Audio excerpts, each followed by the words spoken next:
오늘 우리가 읽은 민수기 34장은 마지막 36장까지 이어지는 가나안 땅 분배 명령 기사의 연속 부분인데 크게 두 문단으로 구별할 수가 있습니다. 1절에서 15절은 가나안 땅의 경계선 규정 및 9지파 반에 대한 가나안 땅 분배 명령을, 16절에서 29절은 가나안 정복 이후 실시될 가나안 땅의 분배 책임자 선임을 하나님께서 직접 명령하고 있습니다. 오늘은 이 가운데서 2절 말씀에 대해서 잠시 살펴보겠습니다. 너는 이스라엘 자손에게 명령하여 그들에게 이르라. 너희가 가나안 땅에 들어가는 때에 그 땅은 너희의 기업이 되리니 곧 가나안 사방 지경이라. 하나님은 아브라함에게 네 후손에게 젖과 꿀이 흐르는 가나안 땅을 유업으로 주실 것이라 약속하셨습니다. 그리고 하나님은 모세를 통해서 구체적으로 가나안 땅의 경계를 이제 정해주고 계신 겁니다. 그런데 하나님께서 가나안 땅을 분배하실 때 두 가지 원칙에 따라 분배할 것을 명령하셨는데, 그것은 첫째로 각 지파의 인구에 비례해서 땅을 분배하라는 것이었고, 둘째로 제비 뽑아 땅의 구역을 정하라는 것이었습니다. 즉 하나님께서는 크게 가나안 땅의 경계를 정해 주신 거예요. 직접 설정해 주셨습니다. 국경을 설정해 주셨어요. 이에 따라 이스라엘 민족은 그 국경, 그 경계 안에서 인구에 따라 제비 뽑아 각 지파의 구역을 분배받게 하신 겁니다. 그 결과 이스라엘의 12지파는 가나안 땅을 이렇게 분배받게 되었습니다. 지도를 보시죠. 그래서 어성경이 읽어지네 공부하시는 분들은 이 지도에 익숙하실 거예요. 가나안 땅이 이런 식으로 분배받게 되었습니다. 맨 위쪽부터 해서 아셀, 납달리, 스불론, 이사갈, 므낫세 반지파, 그리고 에브라임, 단, 베냐민, 유다, 그리고 유다 지파 안에 시므온, 그리고 요단강 동쪽에는 밑에서부터 루벤, 갓, 그리고 맨 위쪽에 므낫세 반지파, 이렇게 분배가 됐습니다. 그런데 이 땅의 크기요, 이 땅의 크기는 우리가 생각하는 것처럼 그렇게 크지가 않아요. 제가 여러분에게 퀴즈를 하나 낼게요. 아침부터 무슨 퀴즈냐고. 한번 맞춰보세요. 상식이에요. 우리나라, 남한이요, 남쪽, 우리나라에서 제일 큰 도는 무슨 도일까요? 제일 큰 도. 면적이 제일 큰 도요. 강원도요, 경기도요, 북도, 남도 있잖아요. 경기도 크죠? 아마 많은 사람이 강원도라고 대답하실 것 같아요. 그런데 제일 큰 도는 경상북도예요. 강원도 면적은 16,830제곱킬로미터, 그리고 경상북도는 19,036제곱킬로미터. 더 커요. 의외예요. 그런데 지금 보시고 있는 저 지도에서의 가나안 땅, 하나님께서 유업으로 주신, 아브라함에게 젖과 꿀이 흐르는 땅이라고 주신 그 이스라엘 민족의 국가, 저 면적은요, 강원도하고 경상북도를 합친 것보다 작아요. 그리 큰 나라가 아니에요. 기왕 주시려면 미국이나 호주처럼 아주 큰 데를 주시지, 겨우 강원도랑 경상북도 합친 것보다도 적은 그 땅을 주셨어요.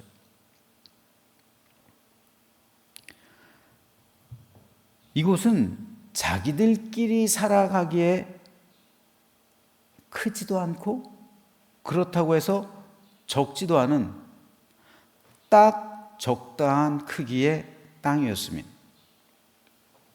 이를 통해 우리가 알 수 있는 것은 하나님께서 이스라엘 민족을 제국으로 부르신 것이 아니라 제사장 나라로 삼으셨다는 사실이에요. 하나님께서 이스라엘의 경계를 직접 정해 주신 것은 그 이유가 있어요. 왜 하나님께서 직접 북쪽, 동쪽, 서쪽, 남쪽의 경계를 직접 하나님께서 설정해 주셨을까요? 그것은 한편으로 생각해 보면요, 이 경계 이상으로 뻗어나가지 말라는 거예요. 여기까지가 내가 너에게 준 땅이라는 거예요. 다른 말로 하면은 여기 이상은 내가 너에게 준 땅이 아니라는 거예요.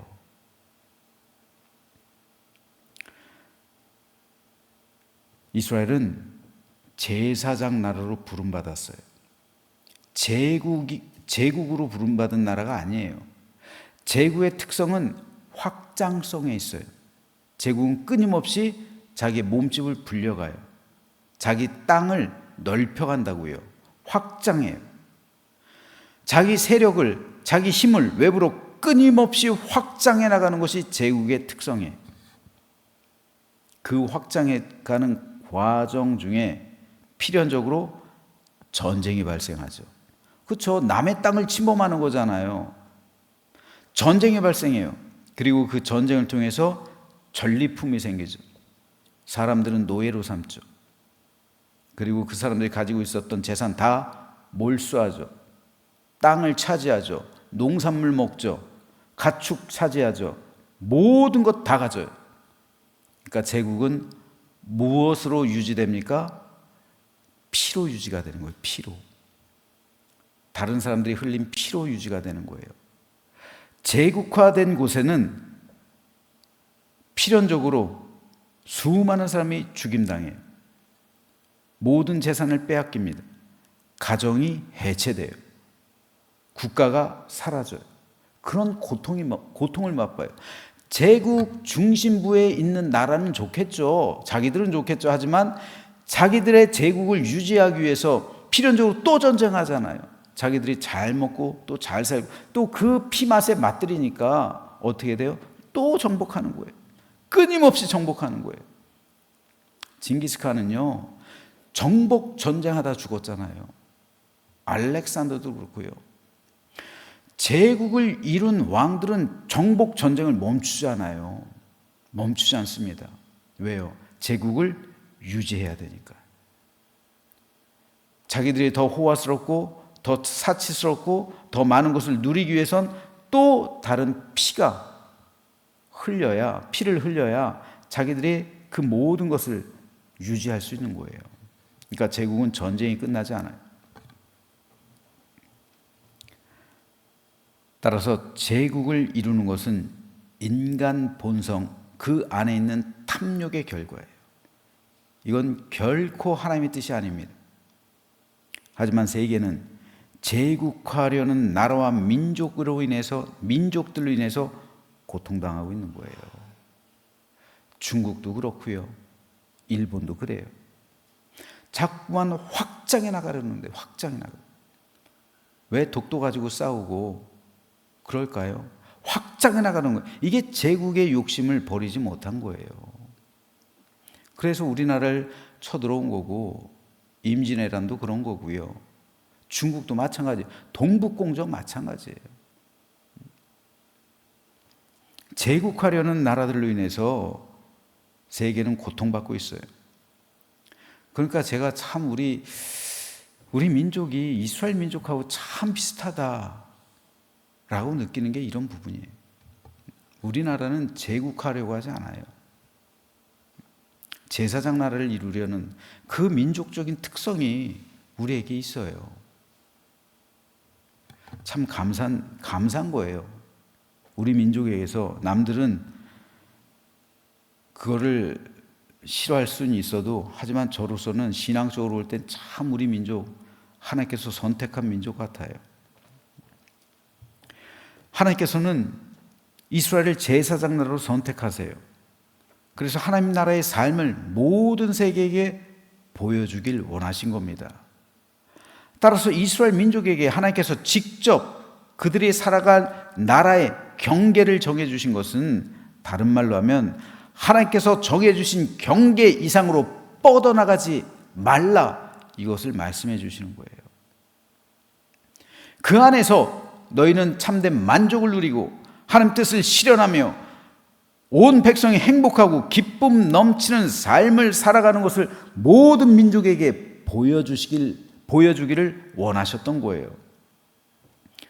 그러므로 제사장 나라란 이스라엘 민족만이 아니라 전 세계 모든 민족을 향한 거예요. 이스라엘 지파 가운데 레위 지파는 그 수가 가장 적었어요. 하나님께서 기업을 분배해 주지도 않았어요. 하지만 그들을 통해 제사장 지파가 되게 하셨죠. 레위 지파, 그리고 제사장 가문이 나왔죠. 마찬가지로 하나님은 이스라엘이라는 나라를 모든 전 세계 민족들에게 있어서 제사장 나라를 삼으셨던 거예요. 하나님은 이스라엘 민족을 통해서 모든 민족을 구원하시길 원하셨던 거예요. 자, 이 사실을 이해하고 성경을 읽으면 다윗과 솔로몬의 차이점이 보입니다. 다윗이 하나님 마음에 합했다라는 것은 하나님께서 정해주신 경계 구역 이상으로 자신의 나라를 확장하지 않았다는 것을 보여줘요. 하지만 솔로몬은 오늘 본문에서 하나님께서 정해주신 경계 이상으로 나라를 확장해 갔어요. 즉 하나님께서 정해주신 구역, 여기를 넘어갔단 말이에요. 즉 솔로몬은 제사장 나라를 제국화했어요. 그래서 이 경계를 뻗어나갔다고요. 그래서 사실 이스라엘에게 있어서 제일 부강했던 때는 다윗 때가 아니라 솔로몬 때예요. 솔로몬 때는 저 경계 구역을 넘어갔어요. 하지만 이스라엘 민족이 왜 다윗을 지금까지도 가장 위대한 군주로 생각하느냐면 하나님의 뜻에 합한 왕이기 때문에 그래요. 그들의 나라가 부강하게 되고 영화롭게 됐을 수는 있어도 제사장 나라를 버린 거예요. 그 결과 솔로몬 사후에 나라가 두 쪽 나죠. 그러므로 이것은 오늘 우리 삶에도 중요합니다. 하나님께서 우리에게 원하시는 제국화된 삶이 아니라 우리 개인의 삶에 있어서 개인의 삶도 제국화된 삶과 제사장 나라의 삶으로 구별할 수가 있어요. 하지만 많은 성도가 제사장 나라가 아닌 제국화된 삶을 꿈꾸며 살아갑니다. 세상 사람들은 제사장 나라의 삶을 살 수도 없죠. 하지만 성도가 그런 삶을 살아가려고 하고 있어요. 하나님께서는 성도를 제사장 나라로 삼으시고 그 안에서의 참된 만족과 행복과 기쁨 넘치는 삶을 살기를 바라시는데 우리는 세상 사람들처럼 우리 안에 있는 본성, 그 욕심과 탐욕으로 인해서 더 많은 것을 얻기 위해, 더 큰 것을 갖기 위해, 더 풍요로운 삶을 위해 나를 혹사시키며 살아갑니다. 나아가서 하나님께서 원하지 않는 방법과 수단을 사용하기도 합니다. 그리고 재물 때문에 다른 사람 눈에서 피눈물 흘리게 합니다. 그렇게 살아간다면 솔로몬 같은 거예요. 성도라는 이름은 있지만 제국화된 삶을 내가 세상에서 살아가고 있단 말입니다. 우리도 세상 사람하고 살아가는 방식이 똑같다는 말이에요. 하지만 하나님은 성도가 결코 그런 삶을 살아가길 바라지 않습니다. 하나님은 저와 여러분이 제사장 나라의 삶을 살아가길 원하십니다. 그 나라는 평화의 나라, 안식과 화목, 화해와 일치, 사랑과 기쁨이 넘치는 나라입니다. 그 나라는 천국의 모형이요, 그곳에 살아가고 있는 사람들은 모두 여호와 샬롬의 삶을 누립니다. 그래서 세상 사람들은 그 모습을 보고, 성도들이 살아가는 모습을 보고 자기도 그 나라의 삶에 동참하길 원하고 이 나라로 다가오는 것, 그것이 바로 하나님께서 원하시는 전도예요. 이를 통해 하나님은 세상 사람들이 교회로 나오길 바라시는 겁니다. 꽃은 움직이지 않죠. 하지만 나비와 벌이 몰려듭니다. 마찬가지예요. 하지만 안타깝게도 이스라엘은 제사장 나라를 이루는데 실패했습니다. 그래서 그 나라가 망한 거예요. 그래서 하나님은 최후의 방법으로 독생자 예수 그리스도를 통해 인류에게 구원의 길을 보여주셨습니다. 그리고 그 순간 예수 그리스도의 십자가로 인해서 하나님 나라가 우리에게 임한 거예요. 그래서 구약은 제사장 나라를 말하지만 신약은 하나님 나라를 말하는 거예요.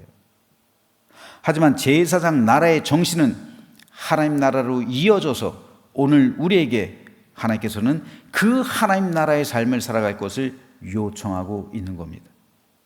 그러므로 교회는 하나님 나라가 임한 곳이에요. 그리고 그 하나님의 나라는 곧 제사장 나라의 정신을 이어받은 겁니다.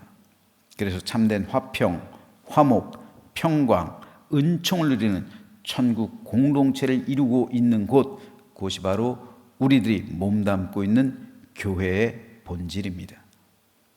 그러므로 성도의 삶 역시 하나님 나라의 삶을 살아가는 것을 세상 사람에게 보여줘야 합니다.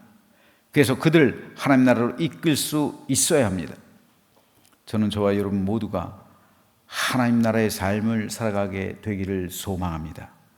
그래서 저와 여러분의 삶과 가정, 우리 교회 가운데 하늘의 위로와 평강, 은혜와 축복이 가득하시길 소망합니다. 그리고 우리 모두 하나님 나라 안에서 행복과 감사가 가득한 삶을 살아가며 우리의 삶 속으로 우리의 천국 공동체로 세상 사람을 인도하고 그들로 하여금 구원에 참여하게 하는 이 시대 참된 전도자의 사명 가지고 온전하게 살아가는 우리 모두가 되시기를 주님의 이름으로 축원합니다.